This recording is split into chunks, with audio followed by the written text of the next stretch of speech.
What's up, beautiful people? I am your host, Megan Grace, and this is another episode of Change the Channel podcast.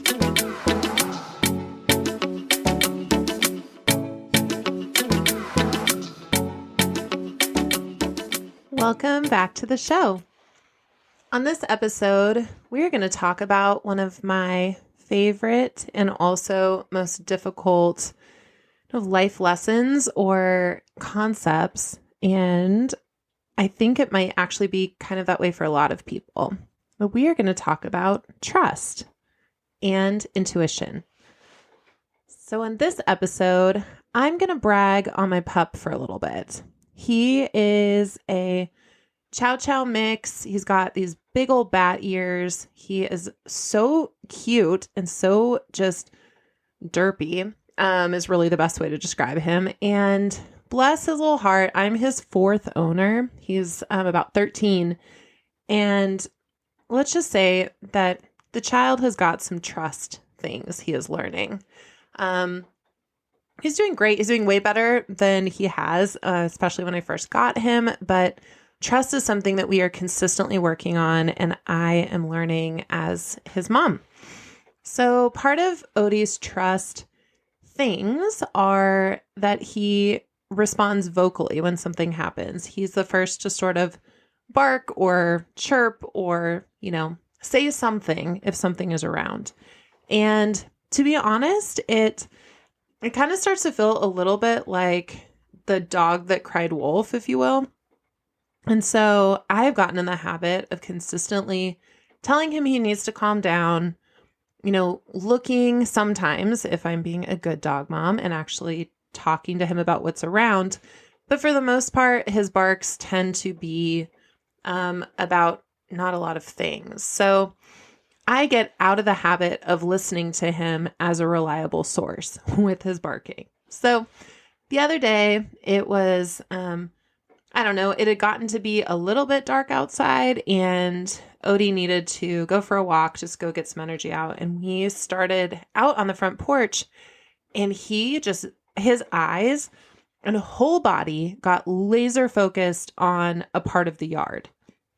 I mean, he literally made like a right angle looking into the bushes and was kind of snarling and making some sounds and was feeling a certain kind of way. And because I'm so used to him making a fuss, I just told him there's nothing there. Don't worry about it.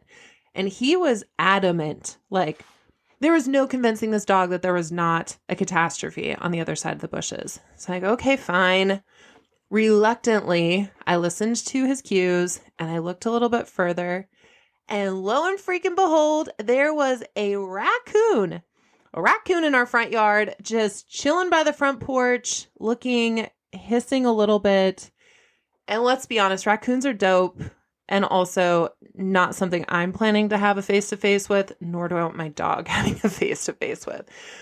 And I just said, whoa, okay, Odie, yes, I believe you. Yes, it is here. And yes, we get to reevaluate and regroup and move on. And as I was walking, I convinced him that perhaps having a standoff with a wild animal was not in either of our best interest. And he finally complied and we started to go on the walk. And as I was walking, I was thinking about how Odie's cues of him telling me that there was very much something around had come up so often that I literally dismissed the true nature, the true intuition, the true messages that Odie was giving me. And I'd overridden it with this idea of, there's no way it could be anything. You just need to relax. Now, for me, as a human being walking around, I find myself getting cues from my body somewhat regularly that tell me to lean into a situation, pursue it further, investigate what's over there, kind of like Odie was with the raccoon in the bushes. Or sometimes I get these messages that tell me to back away.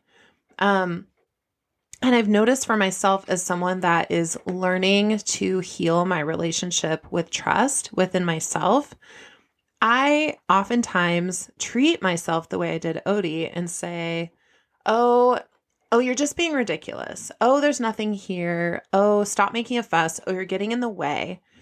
I mean, raise your hand if you've had a moment where having a feeling or a gut instinct has, quote, happened at a not socially appropriate time.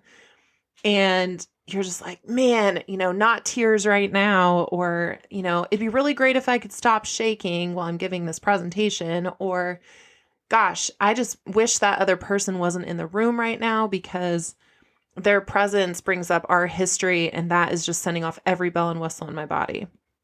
And we as human beings are taught to be socially appropriate and show none of it on the outside. So what a wild experience to be in, right? It's almost as silly as me telling Odie there's nothing there when he's like, bitch, there is a fucking raccoon right there. Like there is really a thing right there. And so as I'm healing my relationship with my body, listening to trust my intuition, there get to be moments of pause. There get to be moments where I actually do lean in and investigate what signals are being sent.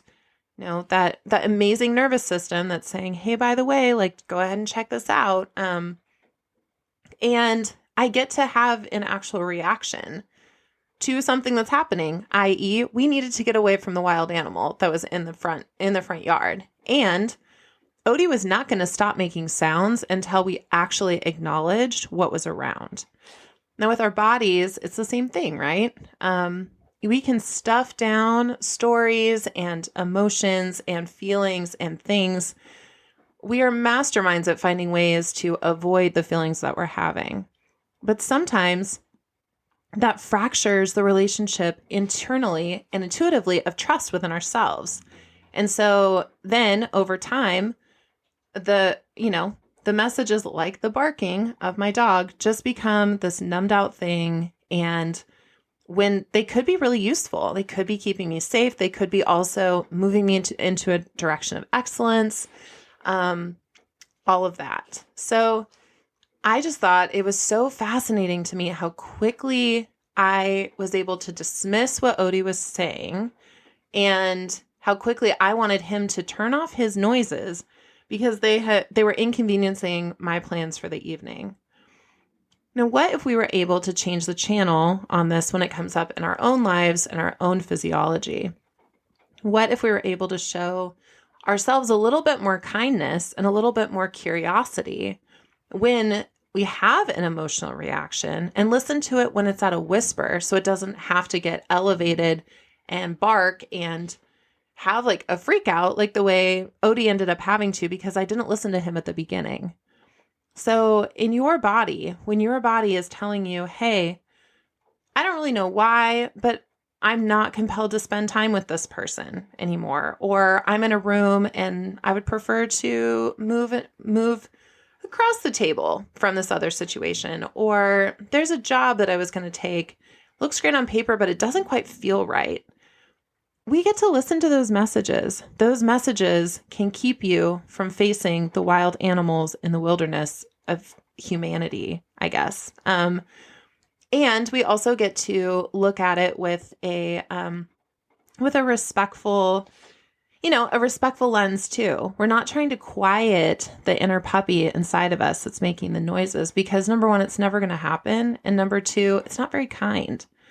So the channel that we can change is instead of, I need you to be quiet, I need you to be socially appropriate, I need you to only freak out between the hours of when I'm in my room and like maybe when I'm in the shower where no one can see me. And instead say, yes, body, I am listening to you. I honor you. I honor that you're sending me a message. I'm going to sit with this for even just 30 seconds, have a sacred pause, look at what we're actually looking at, and then make a move. I didn't let Odie just go ham at the bush. It wasn't like, okay, great, like go in and investigate, do whatever you want to. But I also didn't tell him, we're going to move this opposite direction and completely ignore whatever this is. We sat in the sacred pause for a minute. I was able to get a flashlight, do a little bit more investigating. And when those gleaming eyes of that raccoon came back, Odie and I learned to trust each other again. He learned that I will stop and pause when necessary.